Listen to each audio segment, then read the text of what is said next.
Merhaba hanımlar, kanalıma hoş geldiniz. Bugün sizlerle çok güzel bir örgü çalışması yapacağız. Örgülerinizde başlangıç için kullanabileceğiniz böyle bir oymalı bir başlangıç. Gayet hoş duruyor. Görmüş olduğunuz gibi çok da kolay. E, Yeleklerinizde, kazaklarınızda çok rahatlıkla e, kullanabileceğiniz bir başlama tekniği. Çok şık ve zarif duruyor. E, Kol ağızlarına her türlü örgüde kullanabileceğiniz bir başlangıç. Midye duruyor, böyle çok tatlı. Sizler için çalıştım. Şimdi daha küçük bir parçada size yapılışını göstermek istiyorum. E, Umarım beğenirsiniz. İsterseniz vakit kaybetmeden çalışmamıza başlayalım. Ee, Onun katları şeklinde ilmek atıyoruz.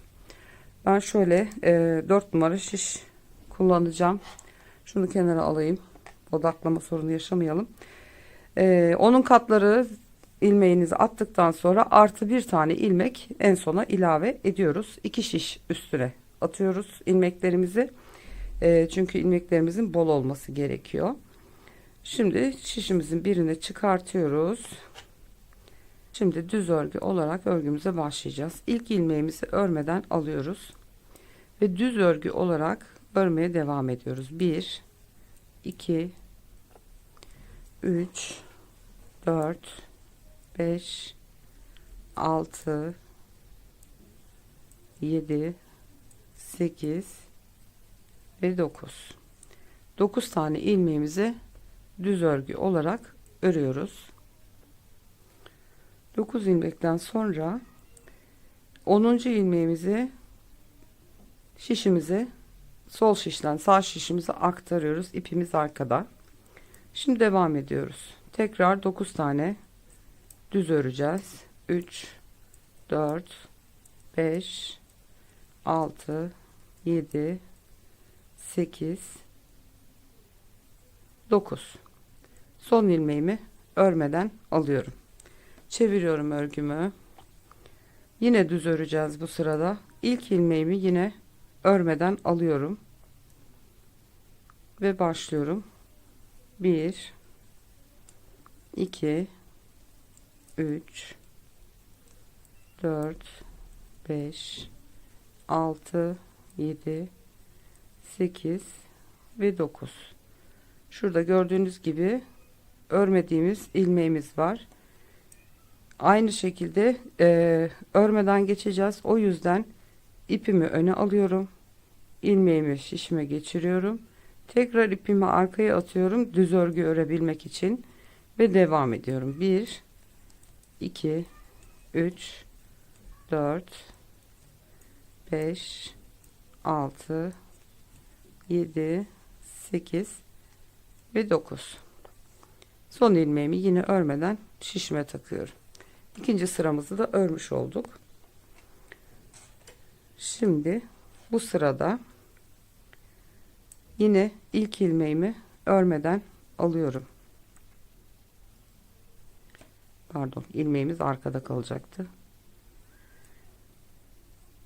İlmeğimi düz örgü örer gibi şişime geçiriyorum. 1-2 kere doluyorum ve ilmekten çıkartıyorum. Şişime ilmeğime batıyorum. 1-2 sefer üstüne doluyorum ve düz örgü örüyorum. İlmeğime batırıyorum. 1-2. 2 sefer dolayarak düz örgümüzü örüyoruz burada. 4 oldu. 5 6 7 8 ve 9. Bu ilmeğimi yine örmeden şişime alıyorum. Şimdi diğer modelimizin ilmeklerini yine 2 dolayarak düz örüyoruz. 1 2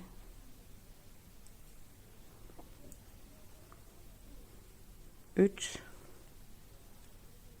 4 5 6 7 8 ve 9. Son ilmeğimi yine örmeden şişime aldım. Evet. Üçüncü sıramızı da ilmeklere ikişer ikişer dolayarak ördük. İlk ilmeğimi düz olarak örüyorum. Ve şimdi burada bütün iki doladığım ilmekleri önce söküyorum. 1 2 takıyorum böyle şişe. 3 4 5 6 7 8 ve 9. Bunları şişime takıyorum. Sol şişime geçirdim. Şimdi burada bunları kesip kapatacağız. Tekrar 9 ilmek elde etmemiz gerekiyor. O yüzden önce şöyle 1 2 3 4 tane ilmek atıyorum şişime. 4 ilmeğimi attım ve şimdi 9 tane ilmeğin hepsini toparlıyorum ve düz örgü olarak örüyorum. Şimdi tekrar 4 ilmek attık. Bir tane de ilmekleri kestik. 5 oldu. Kenar ilmeğini saymıyoruz. Tekrar 4 ilmek daha atıyorum. 1 2 3 ve 4. 9 tane ilmek kesmiştik. 2 4 6 8 9 tane ilmeğimiz oldu tekrar. Arada örmediğimiz ilmeğimiz vardı. Bunu ters örgü olarak örüyoruz. Şimdi ikinci modelimizi yapacağız. Önce ilmeklerimizi şöyle aradan şişi batarak 9 tane ilmeğimizi bir sökelim.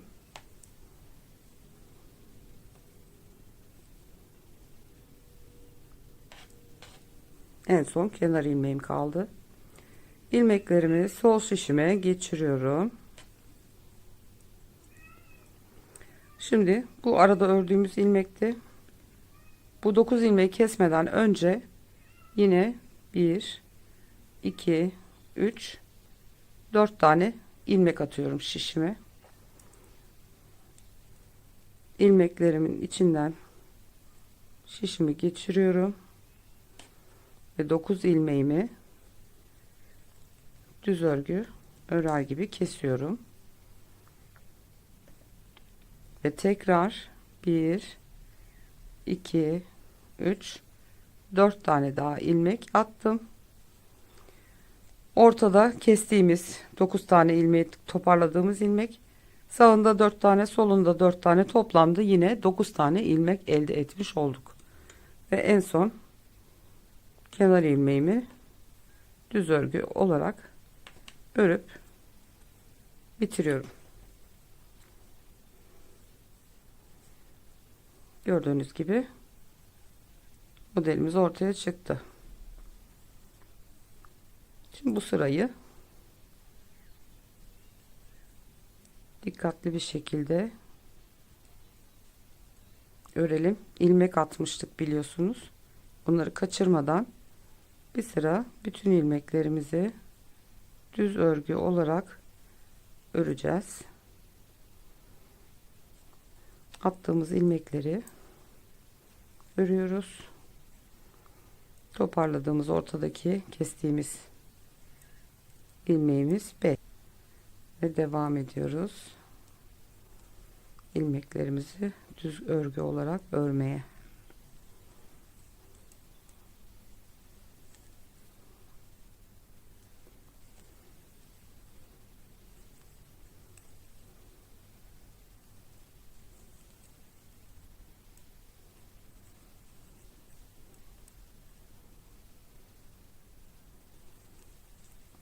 Evet, son kenar ilmeğimi de örüyorum ve gördüğünüz gibi çok tatlı bir şey oldu. Bu kadar kolay arkadaşlar. Böyle delikli, ajurlu bir şekilde modelimiz çıkıyor ortaya. Şimdi bundan sonra dilediğiniz şekilde etek ucuna bu modeli de koyduktan sonra üst tarafına ne şekilde devam edecekseniz artık devam edebilirsiniz. Ben şimdi birkaç sıra düz örüyorum. Düz örgüden sonra nasıl göründüğüne de bir bakalım. Örüp geleyim hemen. Evet, ördüm birkaç sıra düz örgü olarak ve bu şekilde oldu. Çok güzel görünüyor, görmüş olduğunuz gibi. Ben çok sevdim. Çok güzel dilimli dilimli, araları boşluklu, böyle ajurlu, çok tatlı bir görüntüsü oldu. Evet, şöyle büyüğünde de tekrar göstereyim. Buna bir sıra düz ilmeklerini toparladım, sadece düz örgü örmedim. Düz örgüyle örülmüş hali de şimdi yaptığımız küçük parça, gördüğünüz gibi. Umarım hoşunuza gitmiştir. Desteklerinizi esirgemezseniz çok sevinirim. Kanalıma abone olmayı unutmayın lütfen. Bir sonraki videoda görüşünceye kadar kendinize çok iyi bakın. Hoşça kalın.